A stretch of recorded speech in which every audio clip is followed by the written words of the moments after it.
they ask everyone who comes to this forum to close with a personal thought about it, and it was interesting what Heather said in the introduction about your age and not having a living memory of President Kennedy. What did John F. Kennedy mean to you growing up as a legacy, especially for someone who got involved in public service? And where do you see his example and his path as being relevant today? You know, I grew up in an Irish Catholic home, and this is a true story. In my grandmother's house in Ireland when I was a kid, it was Pope Paul and John F. Kennedy and Robert with the candles under them. You know, so, you know, I would have stories of my mother and talking about it. So on the day he was assassinated, there'd be conversation in my house every single year of my mother and father, where they were that day. My mother was working in a rectory, and she heard the news, and she was crying. My father was working construction at that time. So I grew up in a house, you know, kind of the Kennedys were very, very, very big in the Walsh house. As I grew older and I got a chance to watch what his legacy was, really the fights that he had in civil rights, the fights he had.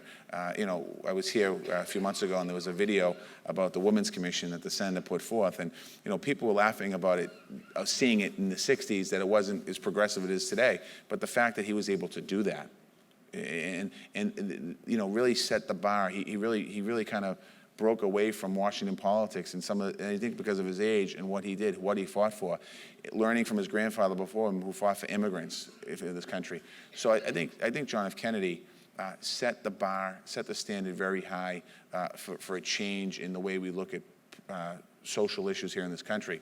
I think his brother Ted learned from that and certainly took that to a whole new level. And I think if President Kennedy was able to live out his life and not be assassinated, I think his record of accomplishment would have been incredible, certainly around civil rights, voting rights, women's rights. I think we would have had a very different country a lot earlier than we do today. I'll tell you a quick Kennedy story. When I was running for state representative, we had a debate on this stage in this room.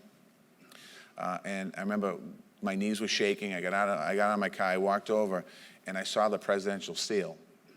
And for some reason, the fear in my body went out, and I came up here. I was just proud to be part of this stage, that the President of the United States, who this building is named after, and everything in this building, he was from Boston, and that meant an awful lot to me.